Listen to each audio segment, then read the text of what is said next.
بسم اللہ الرحمن الرحیم۔ اب میں آپ کے سامنے دعوت خطاب دوں گا ہمارے دور دراز سے تشریف لائے ہوئے معزز مہمان، جنہوں نے اپنی تمام تر مصروفیات کو بالائے طاق رکھتے ہوئے آج ہماری اس مجلس کو رونق بخشی۔ میری مراد ناظم تبلیغ مرکزی جمعیت اہل حدیث برطانیہ محترم جناب حضرت مولانا حافظ شریف اللہ شاہد صاحب جو تشریف لائے، ہم انہیں اہلاً و سہلاً و مرحبا کہتے ہیں۔ التماس ہے کہ آپ تشریف لائیں اور اپنے خیالات عالیہ سے ہمیں مستفید فرمائیں۔ جناب حافظ شریف اللہ شاہد صاحب، ناظم تبلیغ مرکزی جمعیت اہل حدیث برطانیہ۔ السلام علیکم ورحمۃ اللہ وبرکاتہ۔ الحمدللہ رب العالمین والعاقبۃ للمتقین والصلاة والسلام علی اشرف الانبیاء والمرسلین، اما بعد فاعوذ باللہ من الشیطان الرجیم، بسم اللہ الرحمن الرحیم۔ یقیناً میں اسے اپنے لیے سعادت اور خوشی محسوس کرتا ہوں، سمجھتا ہوں، اور حقیقت بھی یہی ہے کہ یہ میرے لیے بڑے اعزاز کی بات ہے کہ میں اللہ کے ولیوں کی مجلس میں بیٹھا ہوں اور ہر وقت جہاں قال اللہ اور قال الرسول کی صدا بلند ہوتی ہے، وہ بچے، وہ طالب علم جو قرآن مجید اور رسول اللہ صلی اللہ علیہ وسلم کے مقدس فرامین کو اپنے سینوں میں محفوظ کرتے ہیں، آج ان کے ساتھ چند باتیں کرنے کا موقع میسر ہوا ہے، اور اس سے بھی بڑی سعادت اور خوشی میرے لیے یہ ہے کہ میں بیرون ملک رہتے ہوئے جہاں وہاں کی جماعت بھی محسوس کرتی ہے اور اعتراف بھی کرنا چاہیے خدمات کا، محترم مکرم فضیلت الشیخ سبطین شاہ نقوی حفظہ اللہ یہاں تشریف فرما ہیں۔ آج غالباً پہلی دفعہ ان کی زیارت کا موقع بھی ملا ہے، لیکن ہر لحاظ سے اس جامعہ کا اور محترم شاہ صاحب کی تقاریر اور آپ کی پورے ملک گیر جو آپ کے خطابات اور آپ کی جد و جہد ہے، اس سے نہ صرف یہاں کے مقامی جماعت مستفید ہوتی ہے، بلکہ سوشل میڈیا کے ذریعے آپ کی تقاریر، آپ کے انتہائی اہم کلپس، ان سے پوری دنیا کے اندر بسنے والے مسلمان، خصوصاً اہل سنہ والجماعہ، اہل الحدیث، ان سے مستفید ہوتے ہیں۔ میں اللہ سے دعا گو ہوں کہ اللہ تبارک و تعالی ہمارے شیخ کی زندگی میں برکت فرمائے، اور دوسرے تمام شیوخ۔ بڑی ہی خوشی محسوس ہو رہی تھی جب داعی کے اوصاف پہ اپنے بھائی، اپنے شیخ محترم ابو یحییٰ نور پوری حفظہ اللہ، جن کے مضامین اکثر نظر سے گزرتے رہتے ہیں، آج پہلی دفعہ ان کے سامنے بیٹھ کر ان سے مستفید ہونے کا موقع ملا۔ میں کوئی لمبی چوڑی تقریر کرنے کے لیے یہاں پہ حاضر نہیں ہوا۔ یہاں آمد کا مقصد اس عظیم الشان ادارے کی زیارت بھی تھا، شیوخ کی زیارت بھی تھا، لیکن آپ طالب علموں کو ایک پیغام دینا بھی ہے۔ وہ پیغام یہ ہے کہ امت مسلمہ کو جو درپیش چیلنجز ہیں، جہاں شرک ہے، بدعات ہے، خرافات ہیں، ہر ایک بیماری اپنی اپنی جگہ پہ ہے، لیکن مجموعی اعتبار سے جو سب سے بڑا چیلنج ہم باہر رہ کے محسوس کر رہے ہیں، وہ چیلنج ہے الحاد کا، مذہب بیزاری کا، کہ لوگوں کے دلوں کے اندر مذہب کو اس طرح حقیر بنا دیا جائے اور خصوصاً آسمانی مذاہب یا اللہ تبارک و تعالیٰ کے اوپر اعتقاد اور اللہ کے بھیجے ہوئے رسولوں کے اوپر اعتقاد کو اتنا کمزور کر دیا جائے اور دہریت کو اتنا فروغ دیا جائے، الحاد کو اتنا فروغ دیا جائے، اس کے لیے پوری دنیا کے اندر محنت ہو رہی ہے۔ ہم یہاں رہتے ہوئے مسلمان ممالک میں شاید اتنا محسوس نہ کریں۔ ابتدا میں جب ہم وہاں گئے برطانیہ میں تو ہمیں بڑی خوشی ہوتی تھی، اور جب کبھی سنتے کہ فلاں شہر میں ایک چرچ کو خرید کے مسجد میں تبدیل کر دیا گیا ہے،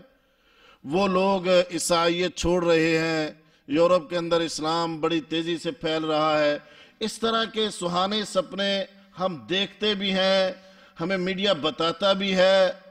لیکن حقیقت یہ ہے جس کا اظہار کرنا چاہیے کہ جتنا یہ سہانا خواب ہم دیکھ رہے ہیں کہ یورپ کے اندر اسلام بہت تیزی سے پھیل رہا ہے، اس سے بھی زیادہ ڈرنا چاہیے کہ امت مسلمہ اجتماعی طور پہ اسلام سے اس سے زیادہ دور ہو رہی ہے۔ اگر وہاں 500 چرچ مسجد میں بدل رہے ہیں تو یہاں ہمارے ملکوں کے اندر خصوصاً خلیجی ممالک کے اندر الحاد کی شرح انتہائی تیزی اور خطرناک حد کو عبور کر رہی ہے۔ دین سے لوگ دور ہو رہے ہیں، الحاد کو، بے دینی کو اس طرح فروغ دیا جا رہا ہے، اور یہ جو چند ایک مدارس اور مساجد ہمیں نظر آتی ہیں، پیغام میرا یہ ہے کہ ہماری کالجز مسلمان ممالک کے حکومتوں کے یا پرائیویٹ لوگوں کے زیر اہتمام چلنے والے کالج یونیورسٹیز یہ اسلام کے محافظ نہیں بنیں گے۔ یہاں سے اٹھنے والی آوازیں اسلام کی محافظ نہیں بنیں گی۔ اسلام کے محافظ، اسلام کے لیے آخری جنگ لڑنے والے لوگ آپ میں سے پیدا ہوں گے، آپ ہی وہ لوگ ہو۔ اس لیے کہ یونیورسٹی اور اس کالج کے اندر ویسے تو اب اتنی جرت ہو گئی ہے، پہلے اتنی جرت نہیں تھی کہ ایک لیکچرار آئے اور لیکچر دیتے دیتے اللہ کے بارے میں باتیں شروع کر دے۔ مسلمان ممالک کی بات کر رہا ہوں، اپنے پاکستان کی بات کر رہا ہوں، اپنی یونیورسٹیز کی بات کر رہا ہوں۔ کبھی اتنی پہلے ہمت نہیں ہوتی تھی، لیکن اب تو وہ اعلانیہ طور پہ قیامت کا مذاق ہے، رسول اللہ صلی اللہ علیہ وسلم کی ذات والا صفات کے بارے میں مس انفارمیشن ہے، اور اسی طرح کے اور کئی ایسی چیزیں ہیں۔ وہاں سے عام طور پہ یہ نہیں ہے کہ وہ لوگ ہمیں اس طرح الحاد کا سبق دے رہے ہیں، اصل میں انہوں نے ہمارا نظریہ بدلا ہے۔ آپ کے ماں باپ نے آپ کو یہاں بھیجا ہے، اور ان کی نظر میں، اساتذہ کی نظر میں ٹارگٹ یہ ہے کہ یہ بچہ قرآن کا عالم بنے گا، دین کا داعی بنے گا، اور جب یہ دعوت اللہ کے میدان میں کام کرے گا اس کی دنیا اور آخرت بہتر ہو جائے گی۔ لیکن کالج اور یونیورسٹی میں جو ٹارگٹ دیا جا رہا ہے وہ ان کے دلوں کے اندر مال کی ہوس کو اتنا بڑھا دیا گیا ہے کہ وہ ساری زندگی اسی مالی ہوس کو پورا کرنے میں، اسی کے لیے ڈگریاں جمع کرنے میں، اسی کے لیے وہ کورسز کرنے میں، اور وہی ان کا ٹارگٹ بن گیا ہے۔ میرے بھائیوں، سید ابو الحسن علی ندوی رحمت اللہ علیہ ایک جگہ پہ لکھتے ہیں کہ اگر آج امام ابو حنیفہ رحمہ اللہ، امام شافعی رحمہ اللہ اور امام احمد بن حنبل رحمہ اللہ، امام مالک رحمہ اللہ بھی موجود ہوتے تو وہ بھی ایک لمحے کے لیے فقہ اور اصول فقہ کی تدوین یا ان کی کتابوں کے اوپر اپنا کام روک دیتے اور الحاد کے مقابلے کے لیے سوچتے کہ یہ بے دینی لوگوں کے ذہنوں میں کس طرح بڑھ رہی ہے۔ دبئی کے اندر کبھی آپ نے سوچا تھا خلیجی ممالک کے اندر کوئی مندر بنے گا؟ کیا ہمارے خلیجی حکمران اس طرح غیر مسلموں کا استقبال کریں گے؟ کبھی سوچا تھا؟ کیا مسلمان اس طرح بے سر و سامانی کے عالم میں جگہ جگہ کٹ رہے ہیں اور کوئی توانا آواز ان کے لیے نہیں اٹھے گی۔ کیا ہم نے کبھی سوچا تھا؟ ہمیں تو یہ پڑھایا جاتا تھا کہ ایک ہو مسلم حرم کی پاسبانی کے لیے۔ ہمیں تو یہ کہا جاتا تھا کہ مسلمان نیل کے ساحل سے لے کر تا بخا کے کاشگر ایک ہوتا ہے، اس کا کلمہ ایک ہے، اس کا کعبہ ایک ہے، اس کا رسول ایک ہے۔ لیکن حقیقت تو یہ ہے کہ آج 56 سے زائد اسلامی ممالک ہر ایک اپنے اپنے مالی مفاد کے چکر میں، ان کے فیصلے کبھی بھی امت کے اجتماعی مفاد کے نہیں ہوتے، خواہ اس کا لیبل کتنا بھی زیادہ اچھا کیوں نہیں، وہ پاکستان ہو، وہ دوسرے دنیا کے ممالک ہوں، ہر ایک اپنے مالی مفاد کے مطابق فیصلے کر رہا ہے۔ لیکن دنیا کے اندر مسلمانوں کے خلاف جو چالیں چلی جا رہی ہیں وہ بہت ہی خطرناک ہیں۔ ابھی ہندوستان کے اندر جو آپ کو چال نظر آ رہی ہے، یہ اصل میں RSS یا اس طرح کے یہ جو نظریے ہیں، آپ مجھ سے اور شیوخ مجھ سے زیادہ بہتر جانتے ہیں، لیکن وہاں ہمارے پاس جو انڈین دوست ہیں، میں نے ان سے پوچھا کہ آپ کو پریشانی کیا ہے؟ یہ جو اس طرح کے لاز بن رہے ہیں، قانون بن رہے ہیں، وہ کہہ رہے ہیں کہ جی 70 سال سے وہاں کی یہ جو شدت پسند تنظیمیں ہیں، ہندو آرگنائزیشن ہیں، وہ اس تھیوری پہ کام کر رہی ہیں، اور انہوں نے اپنے کئی لوگوں کو، اپنے کئی طالب علموں کو اسپین کے اندر اسپیشل طور پہ PhD کے لیے، دوسرے کورسز کے لیے بھیجا ہے کہ کس طرح یہ ممکن ہوا کہ اسپین جو مسلمانوں کا اندلس تھا، وہاں سے مسلمانوں کا مکمل طور پہ صفایا ہو گیا، اور وہ اسی لیے کام کر رہے ہیں، اسی طرح یہ قانون بنا رہے ہیں کہ ایک دن آئے کہ ہندوستان سے بھی کروڑوں مسلمانوں کو ختم کر دیا جائے، ان کی بنیاد اور ان کی شناخت کو ہی ختم کر دیا جائے۔ وہ لوگ تو اس لیے محنت کر رہے ہیں۔ پچھلے دنوں میں مجھے بھی ہسپانیہ جانے کا اتفاق ہوا، اسپین جانے کا اتفاق ہوا، اور حقیقی بات تو یہ ہے کہ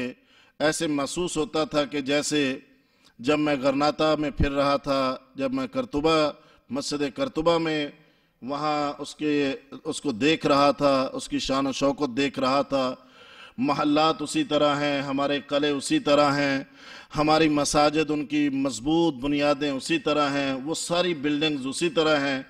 لیکن محسوس ایسے ہوتا تھا کہ جیسے میرا یہ گھر تھا، یہاں میں ہی رہتا تھا،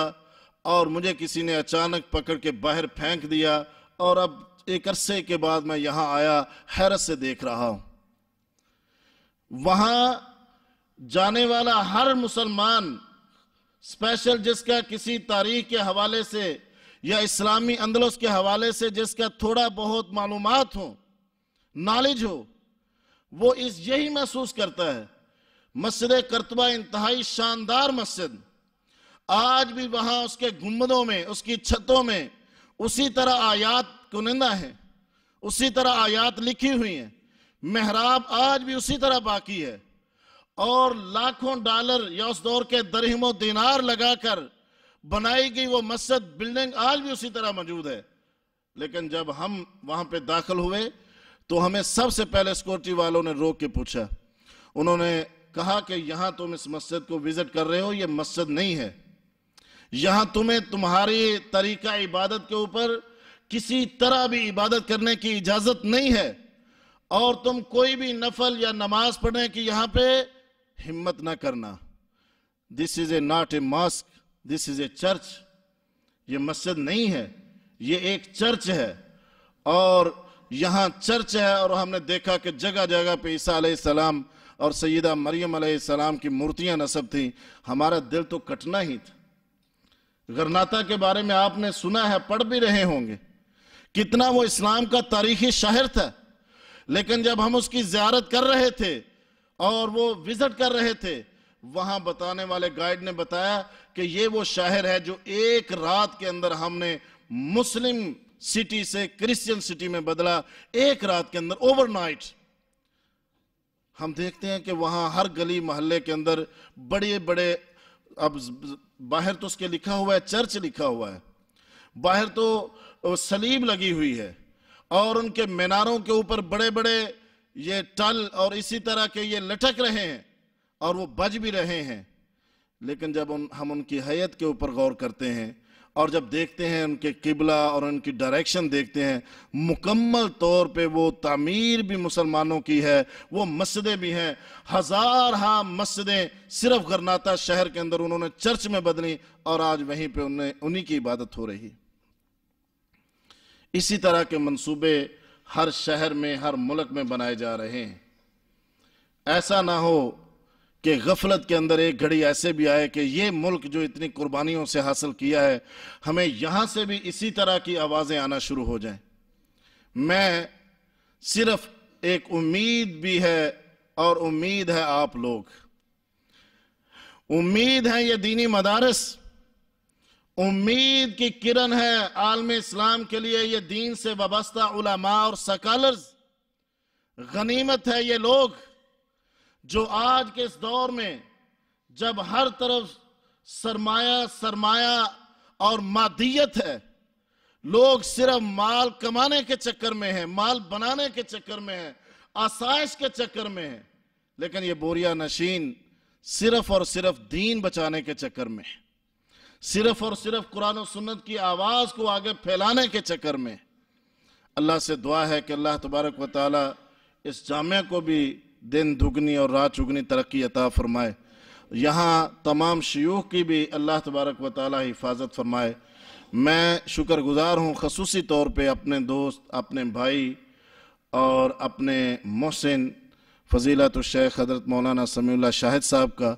کہ انہوں نے یہ موقع بخشا اور آپ کی زیارت ہوئی۔ چند ایک باتیں تھیں ٹوٹی پھوٹی آپ سے کہہ سکا، لیکن پیغام بہت اہم ہے کہ ہمیں جتنا زیادہ ہو سکے ہم اپنی بنیاد کو مضبوط کریں، اپنی بنیاد سے جڑے رہیں۔ بنیاد پرست لوگ کہیں، ہمیں جو مرضی کہیں، ہماری بقا، ہماری نجات صرف اور صرف اسلام سے وابستہ ہونے میں ہے۔